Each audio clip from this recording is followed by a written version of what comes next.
I mean, it's a good thing. Right?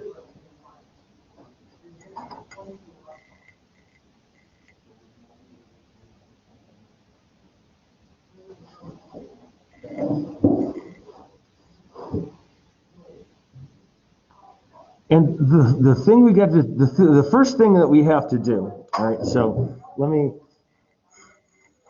move this over to the side there so that you can do it yourself right there. But maybe one of the first things let's do together, let's look at the YZ. Let's try to sketch this in the YZ. You try it, right? And you might want to make a stick figure at first, right? So that like you don't have to make all the complication, and then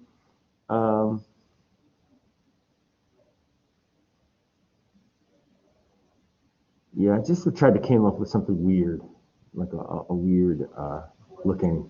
This is a good looking thing. It's like a goalpost though, yeah. Kind of, except with the thing in the way to block the kick.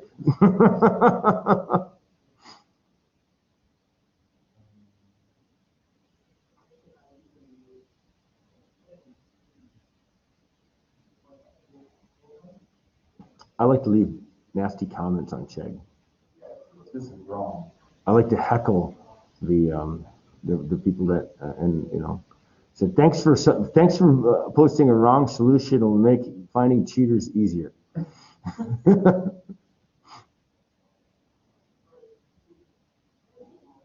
Also, sometimes like, this is my problem. If you students, if you turn this in, I'll give you a 0. Stop using Chegg. I don't know. And then I'll put like the dislike thing on looking the thumbs down. Yeah. Yeah, in the I'm gonna do. Let's try the YZ for the first one. I thought maybe that would be the most natural one to go to first. I think kind of because you know that's you kind of look at it that way.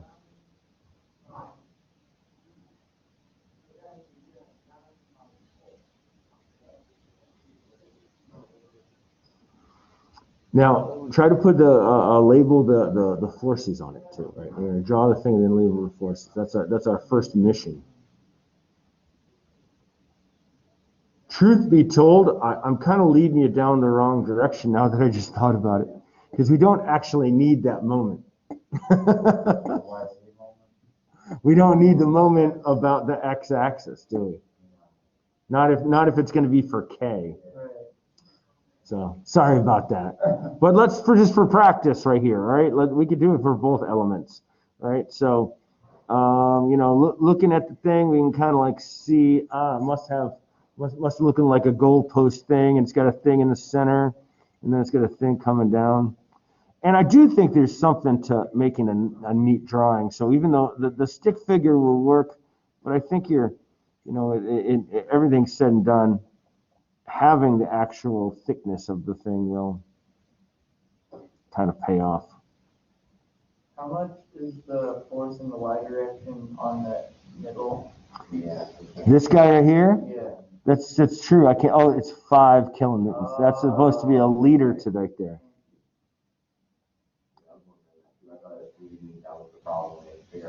I gotcha. I hear you. Yeah, I didn't mean to. There's apologies there. All right. So looking at the forces here, we have force right there. We see with the mysterious 5 kilonewtons, and we have force right there of the 7.5 kilonewtons. And one coming right here. These are 15 kilonewtons. And this one coming down at 20 kilonewtons. And we won't be able to see that 10. You get everybody? Sure. And it's good practice to maybe label these dimensions here. You can see.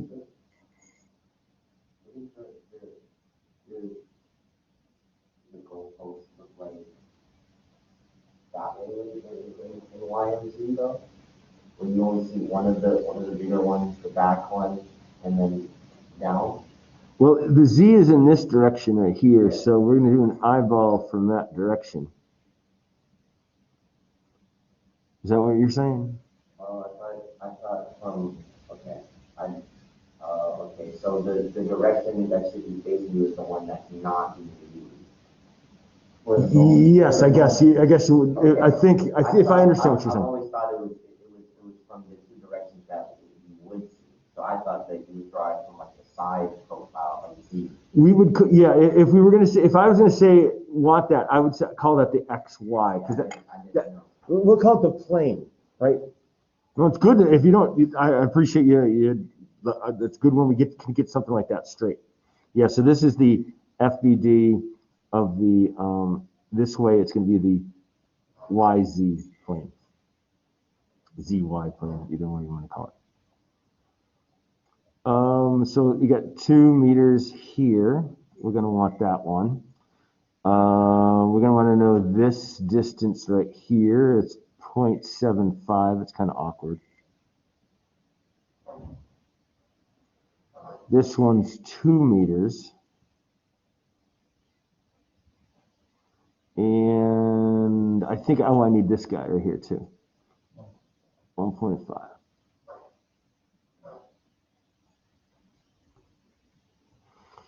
Okay, and now we want to put the reactions down here. This is 5 up. This is 20 down. I think we can just from observation say the Y reaction. RY, whoops. Let's get that up there.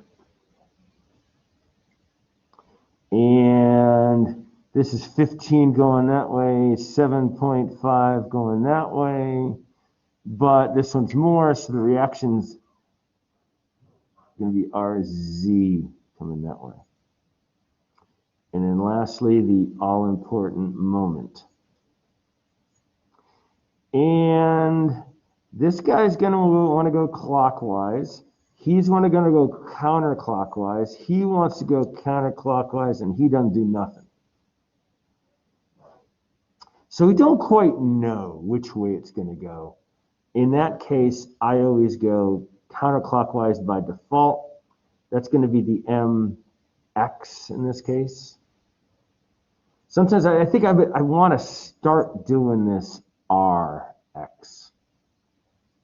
Just to make it clear, this is a reaction moment.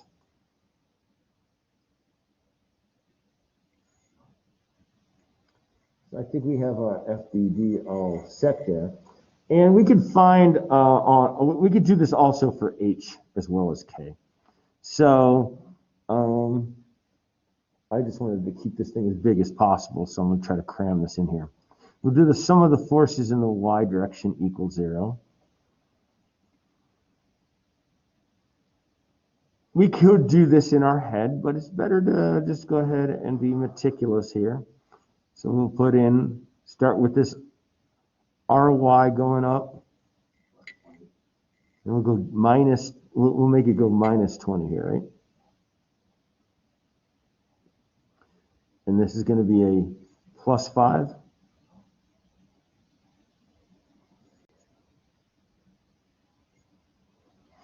So we could see that the RY, and we guessed the direction right, but it wasn't too hard to do. If it had a whole lot of stuff on it, you know, it might not be obvious right from the get-go. So pick positive is quite often the good way to go. So we're going to have it 15 kilonewtons and confirming it's that direction.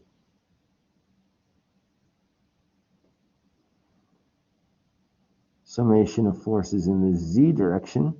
And I like to put a little plus sign next to there, and I kind of crammed this a little too close. Z is positive in that direction, so we'll go ahead and go that way. So the reaction we drew is positive.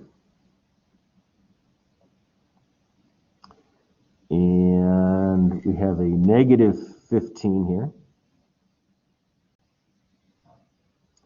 And a positive 7.5.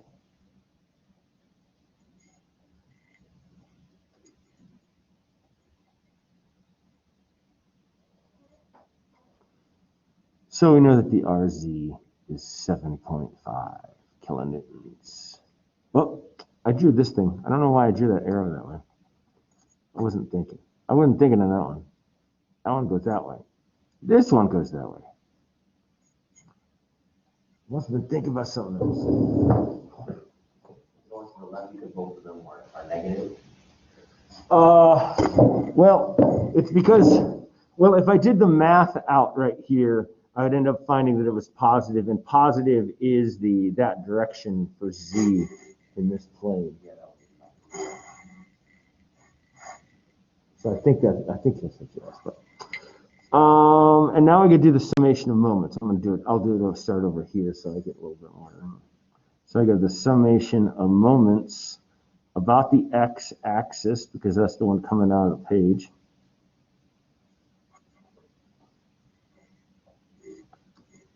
So let's see. I drew the reaction in there, so I'm going to go MRX. Now let's go up to this one. What do you think the 20 is doing?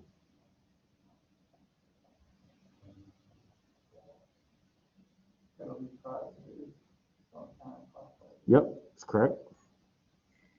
So plus. And we got to be a little careful when we get done. We're going to get, let's say we're going to use kilonewton meters when we're done, right? I usually got to be very careful not to, mix up the units as you're going through. Sometimes I go on autopilot and should think there. Okay, so you say 20, and what do we multiply that one by? And have 1.5 in this case. Yeah, we got to make sure.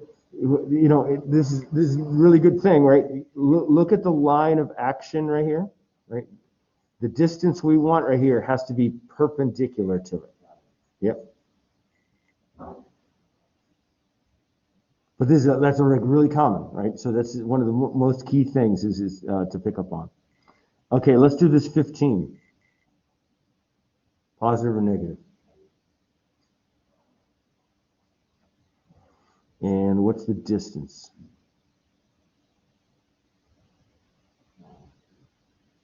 4, right? We're going to have this and that right there, right? Because it's coming along here. So its distance perpendicular is going to be 4. What other forces? Okay. And what should that be? Positive or negative? And its distance?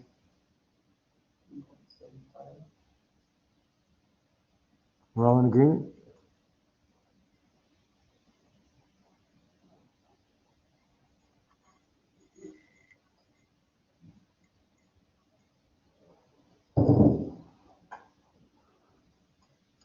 All right, did I do that one? I did do that one, but I don't think it was needed.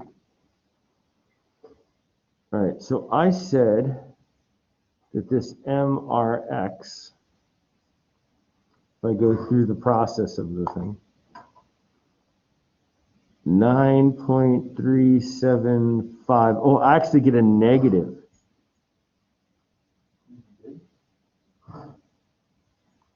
Yeah, all right, because let's here we'll do the Hewlett Packard demo.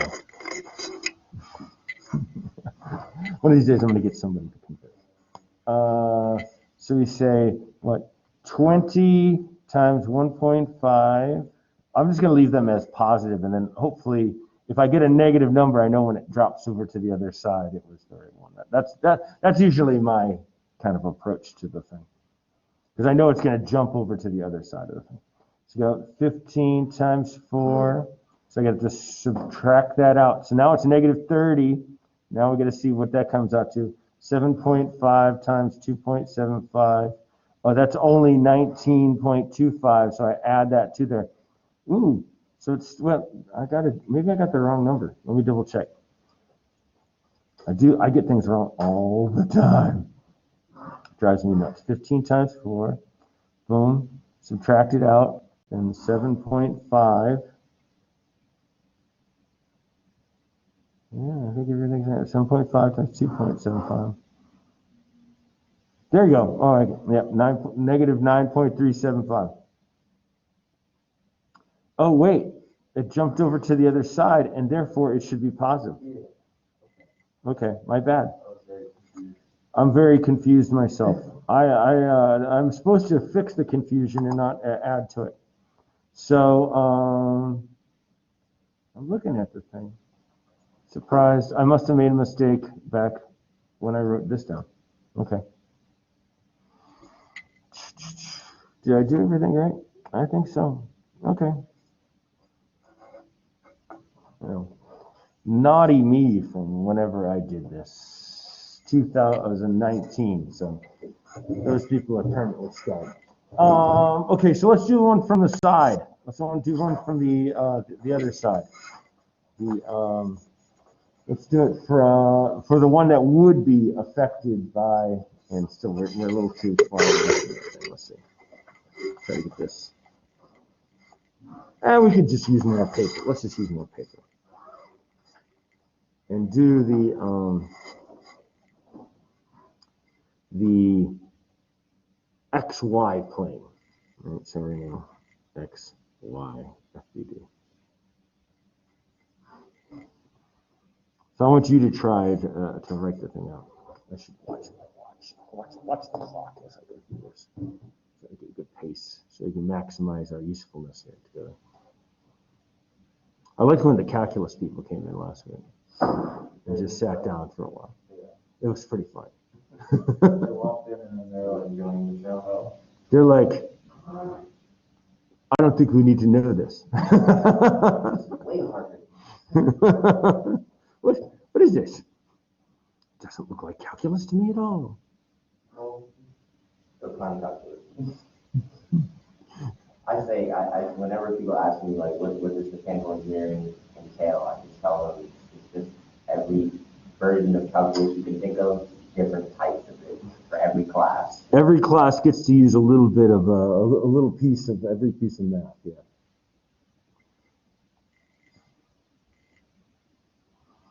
So this one has a little bit of a trick to it because this one's going to get in the way of that one. Yeah. So if you're doing a stick figure, you're going to see it down to there, right? And at some point it's going to make a juncture. And it's going to come up here and it's going to come like that. So look a little bit there. This guy looks fatter than the other one, at least a little bit.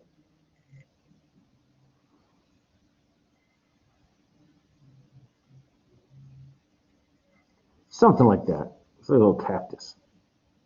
It's like a cactus from that end. Maybe that's what it is. I don't know. I just started making something in SolidWorks and went, I want to make one that looks different from all the others. Okay, so here's our mysterious 5 kilonewtons because it's a weird spot placement. You can see that 20 is going to be coming down right here.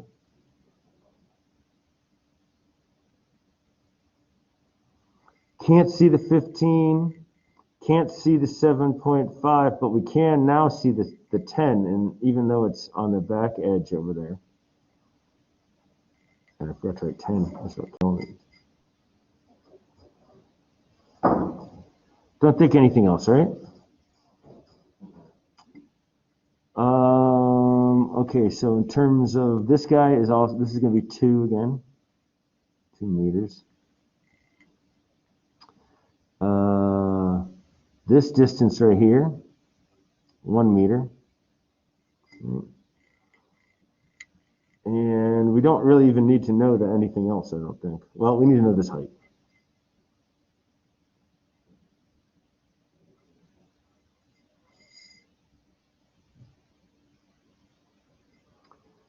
So you have that same RY.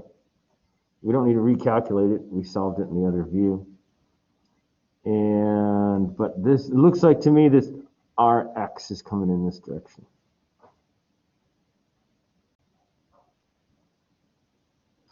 And now the all-important moment. So it looks like 5 kilonewtons is going to do what?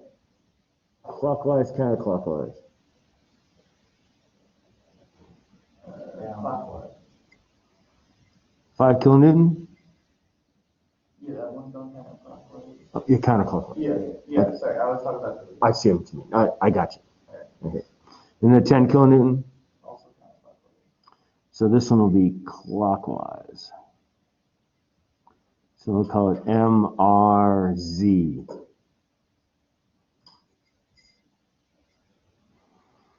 And summation of forces in the Z direction. No, X direction, dummy. Don't call yourself dummy. Be good to yourself. Nobody else will. That's not true. All right.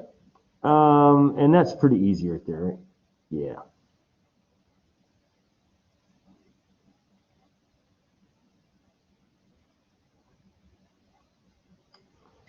We do the summation of moments, though, about the Z-axis. And we'll say a negative MRZ. And then you guys already said it was plus. And these are kind of easy, right? There's 1 meter there. And this one is 10 times 2 plus 2.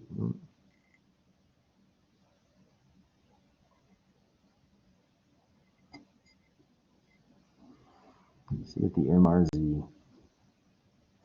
And we should be able to do this in our head, right? So it'd be 25.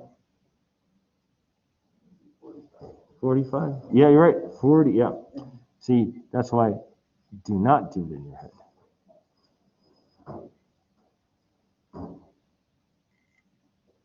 And we'll draw it clockwise. There you go.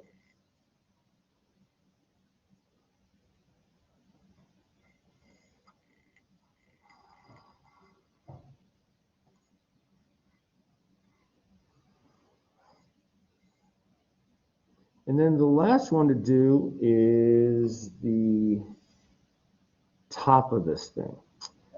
And you got to decide which way you want to draw it. Do you want to draw it like this way or that, do you want the X going to the right, or do you want to get the X coming down? It's dealer's choice, right? Whichever way. Want X down? Okay. So we're doing FBD. It'll fit better on here.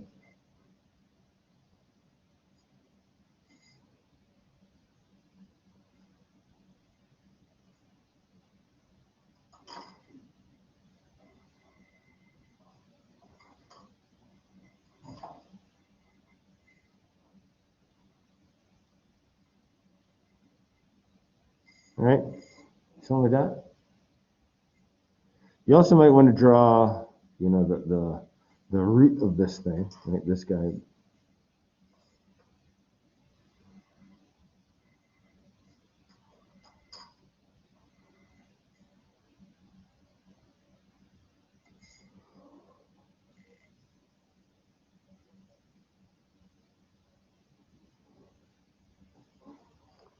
I taught graphic communications last year, something that had always been an ambition of mine.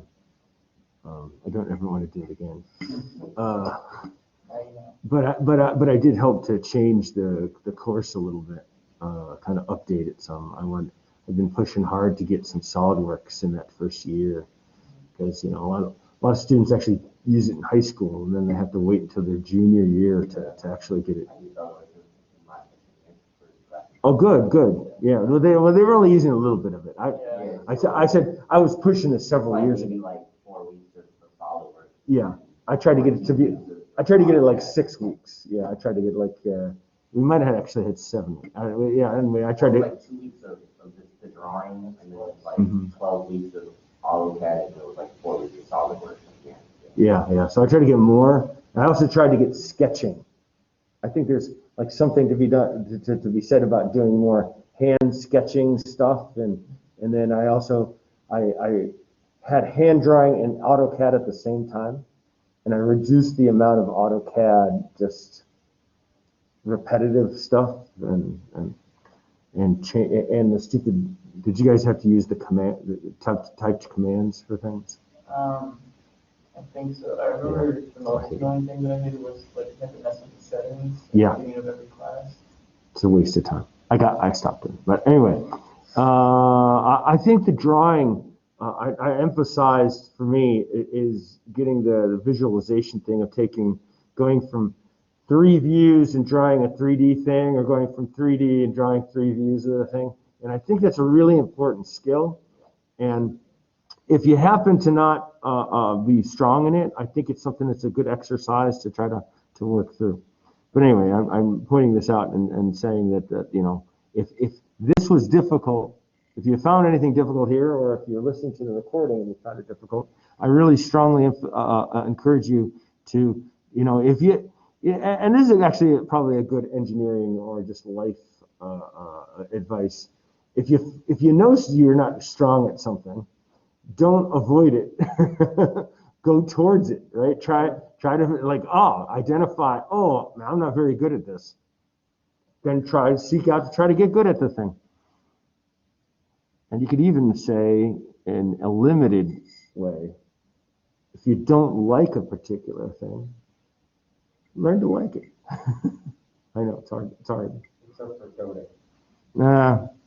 Well, see, I agree. My experience in undergrad, granted, computers were very different, but I hated coding. But when I went to, and I didn't do any in my first job, but when I went to Electric Boat, and actually in my first position in Electric Boat was not a very good position, but I was able to work my negotiating skills and get moved into a group that was doing underwater shock analysis. We were blowing up the submarine on the computer, right? And I was with all the engineers were really young. And I was actually probably an old man, but I was like 25, but I was like older than the rest of them. And there's a lot of computer codes working together, right? There's a lot of in-house ones and off-the-shelf computer codes, and we had to get them to talk to each other. So you had to write little script files, right? And because of all these different engineers, and there'd be like all these different tasks going on simultaneously, and various people had you're in charge of this and you're in charge of that. So there would be like almost like a little competition amongst you. Who could write the code, or like, hey man, how did you do this? And like, oh, I wrote like a little script right there. And you're like, oh man, that's brilliant, right? And in that environment, I got really good at Fortran. I mean, it wasn't like a homework assignment. And coding, you're doing it for a reason. And a lot of times you found out like, oh, they're like, dude, I'm like, I am so tired of like running this thing through and doing it over again. So, dude, all you have to do is write a batch script to do that. And that thing will just take care of the thing. Like, really? Holy crap, you just saved me like 2 weeks, right? That kind of motivation. And then, but like now somebody else impressed you. You're kind of like, oh man, I got to up my game, right? So like, you want to impress somebody else. All of a sudden, it ain't so bad. It's just the context of where you're using it. Because you feel when you're the one and people are going, dude, that's awesome. You feel pretty good about it, right? And all of a sudden, you get that kind of positive reinforcement of some sort. Or, it doesn't even need to have somebody patting you on the back. Pat yourself on the back. You're like, man, could anybody else saw that you could do that? I don't think so, Coding can be something. So like that's an instance, I think, an example. And that was real. That actually happened to me. I'm not making stuff up just to try to convince you to like coding, because I still don't like it. MATLAB too, really did not like MATLAB. Had to learn it, had to use it a lot. Yeah. When I took coding in my sophomore year, they had, I guess there was a lower number of professors that were teaching it. There was only one professor, so we used like senior students able to do the course, and he taught it in a way that he was like, that it made it seem like he taught it in a way that he assumed everybody has been coding for at least 3 years, and I have never coded. So Yeah, that's not right, man. Going into it, I was like, I have no idea what you're talking about. I'm not a big, I don't think that's right, but I won't go say anything more than that. Okay, so we already know RX and RY, so I put them on there. But here's our big question. This guy right there, what direction does he go? Goes counterclockwise. See, this guy's going counterclockwise, right? And this guy's going clockwise. So we're not 100% sure. We could actually kind of forecast because we could actually go, all right, so this is 1 meter right to there, right? And this one right here is 1.5. So this is larger and this is larger than this and this. So this one's going to win. So since this is counterclockwise, we're going to say this one has to be clockwise. But if we didn't know, we would go ahead and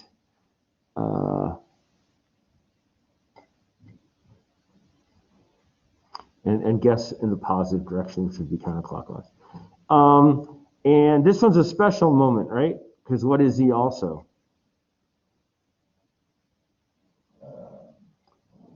He's going to create a twisting around this long axis right here. So that's also the torque.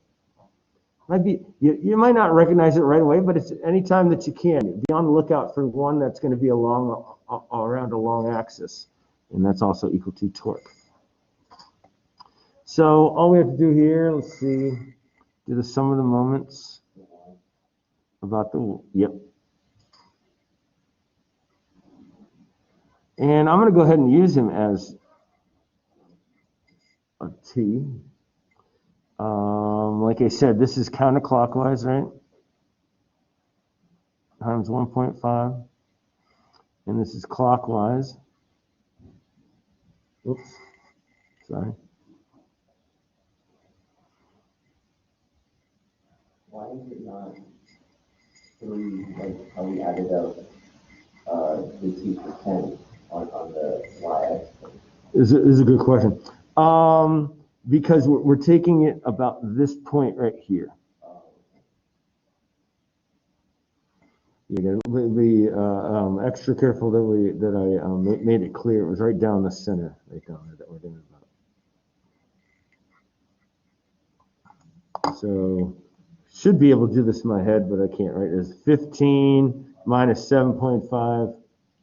7.5? Oh, okay. I can't tell. I'm not.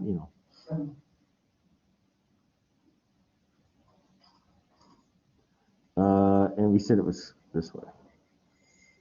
Now, here's a challenge. Let's take all of these and move it to a stump.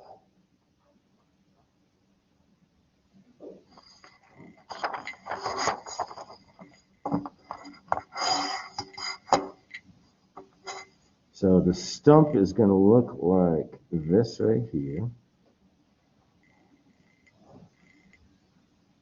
That, and what we said we're going to go this way for our X, and that way is X, Y, and Z.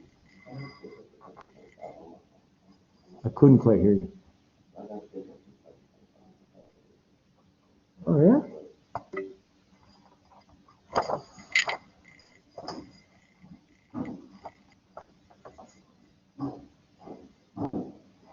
We had our 10, the 1.5, right? And then we had our 7.5 and our 1. I might be wrong. I might have Okay. Well, let's try to think. Okay, so first off, which way does, let's go forces first. How about the X force? Which direction does that go? Let's see, here's our X. We showed this, when we got this, is in the positive X direction. So the force on our stump should be in the negative X direction, right? Our big takeaway is here, these are reactions, and these are as if we move the forces all together down to the spot. So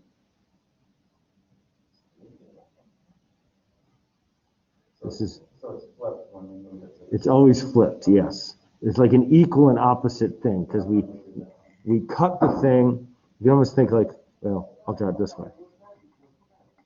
So is it wrong to draw it on the other side or not? It's not. Okay, so the thing, okay, so when we draw it right here, we don't have to do this stump thing. This is, I've seen this in a book in mechanics and materials, and I went, you know, I think students would be able to understand the directions better if we always went to the stump. So I kind of added in as an extra step. It's kind of, I don't know, training wheels, maybe like floaties, you know, you can just toss it away. It isn't necessary. We could get to the same place, but it's really trying to visualize the compression and the tension and the direction of the shear. And I think it makes it a lot easier to picture it. But that could be just for me, right? Because I might think, but anyway, I want to point out that we have like this right here going on, right? Where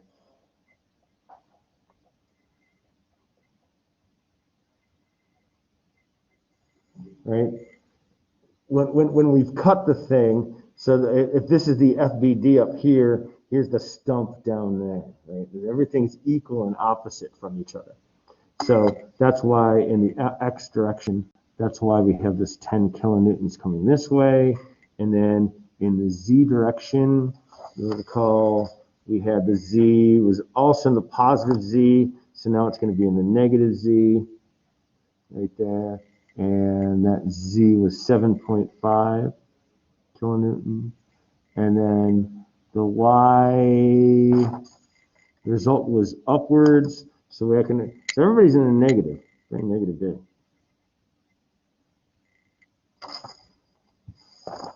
Ooh, we gotta, we're totally okay right now, but I'm just was looking at the, 15. All right, and let's see, the moment about the x-axis was counterclockwise. So on here, it's going to be clockwise. And that was the 9.375 kilonewton meter. And about the Z, we had that it was clockwise, right?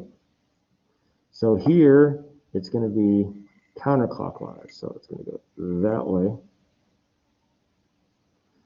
And yes. Was that 45? Yes, thank you. And then the last one, we found to be clockwise. So that 2 is going to be counterclockwise.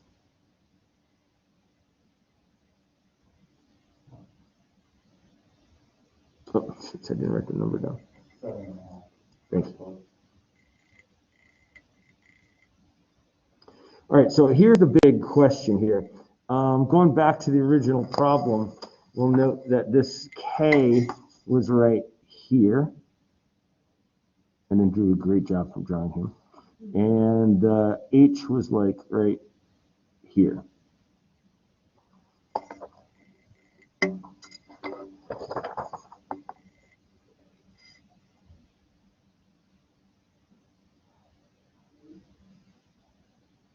So if I was going to draw,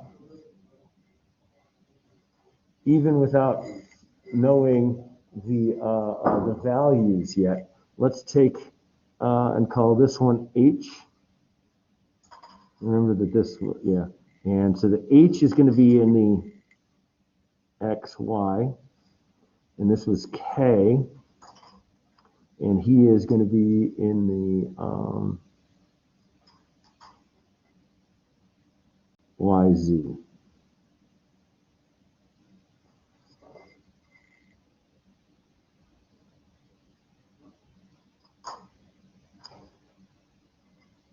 So first off, axial. What direction is axial going to be for this? For each of these? It's going to be y. But what kind of stress? Tension or compression? Yep. So we will draw that on there.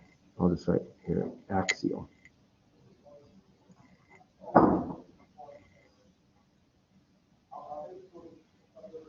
How about bending for H?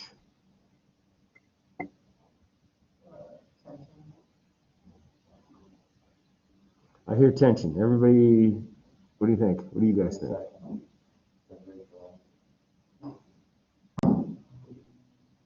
All right, so which moment, first off, which moment about the X or about the Z causes, and remember this is H over here, all right, H, and this is K.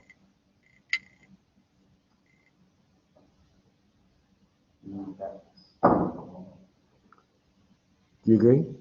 I mean, it was Okay, which moment's going to cause a bending at H?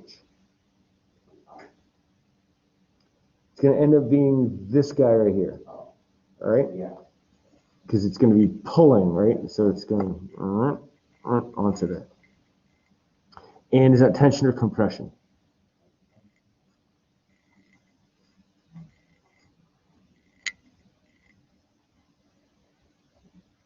What about for K?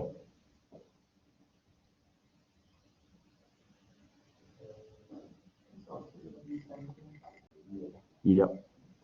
Because you can see that 45 is kind of pulling onto K.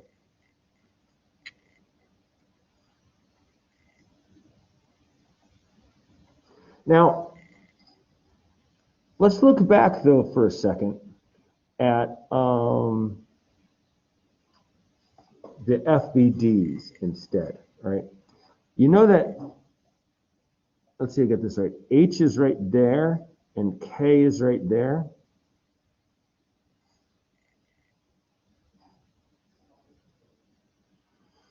So you can see from this one that this moment is going to cause bending at which place? H or K? Yep. And you can see from this, that's going to cause tension there, right?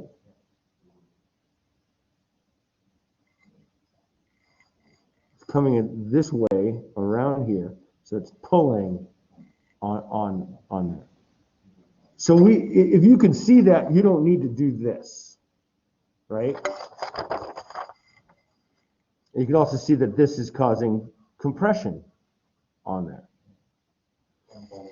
Yeah, and you can see it here. Let's see, this is going to be H, and this is going to be K.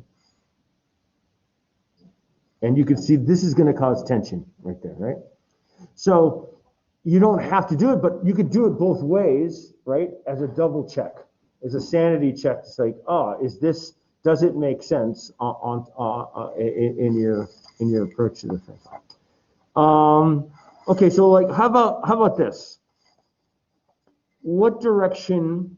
Let's use the top face, because that's the one that's really where the interface is going onto this. Left or right for torsional shear? Everybody agree?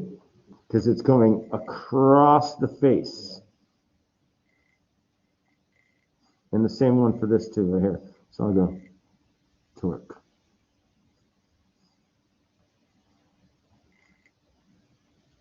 Tau. I meant to tau, not a T. How about, okay, so first, for this guy, which one causes transverse shear? On H.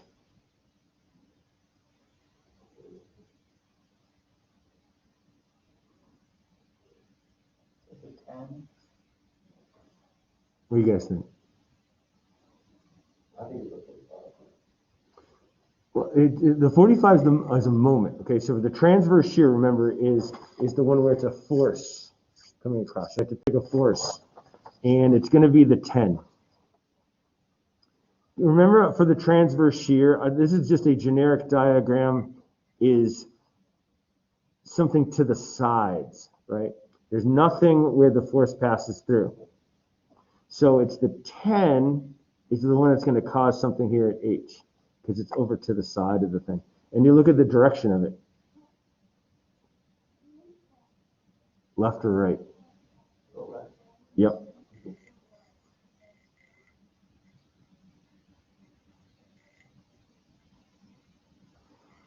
And then I think by process of elimination, we could go ahead and say what's going to happen on the K. It's going to be 7.5, right? And is that left or right? To the right. So it's interesting to do it, you know, to not do it without the numbers first, and just kind of see which direction that they're going. And then once you have that down, right? And if you had the wrong answer to those things, that's totally fine. But like, let's work through more and try to find them out, right? And doing it on your own is going to be the way that's really going to be cementing onto this thing. So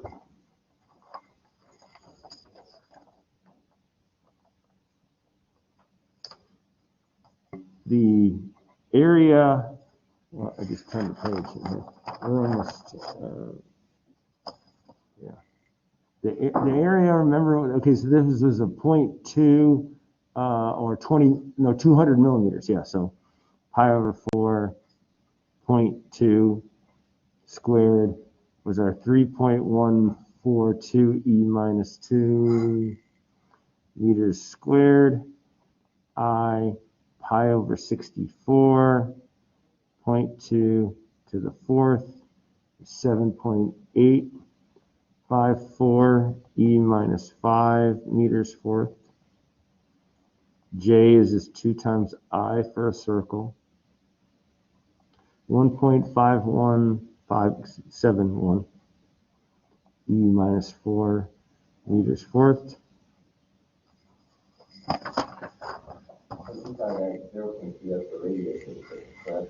No, that's the diameter. Yeah, I like to use the diameter version of the thing. Some of the books will or some resources like to use this radius. Oh, this one right here. Yeah, this is me trying to be lazy.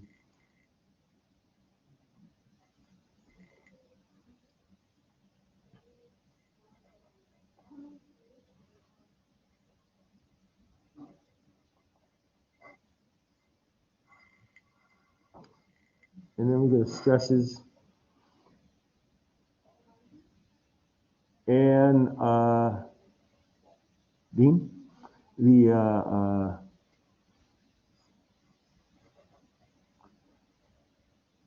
axial, they're going to be the same for both of these. So just F over A, right? And that F was 15 kilonewtons. So let's get the 15,000. And 3.142 E minus 2. And it's a pretty small number, 0.4775 megapascals in compression.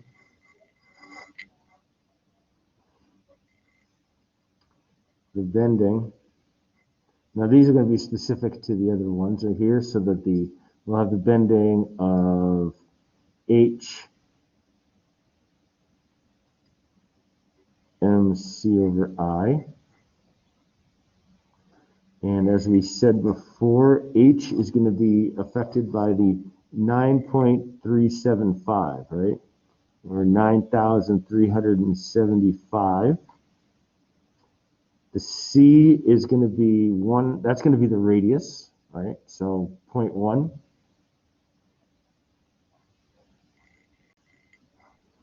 And there's the I up here, 7.854 E minus 5.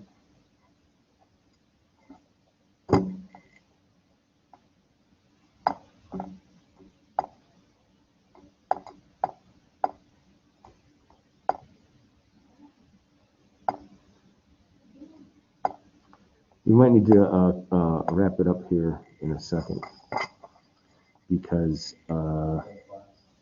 yeah, they got a class coming. And I think my numbers are in here for some reason. Too small. 9375.1. All right. And then I got 7.854 E5 divided. Okay, yeah.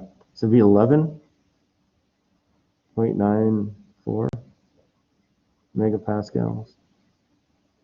We said both of the bendings were in tension. For the K bend, oh, that's ugly. Yeah. That was a bigger one, right? That was the 45 kilonewton meters, but 45,000 newton meters. 0.1 and 7.854 E minus 5.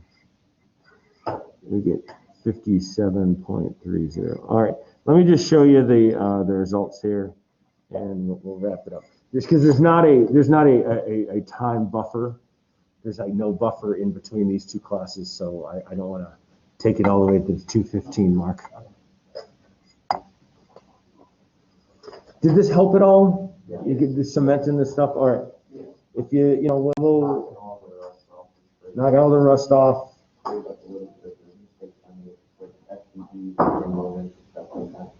This is awesome then, right? Because it's the way to get it like cemented, And I can't tell you what a great feeling it is when you go through an exam and go, boom, oh yeah, boom, and you're correct.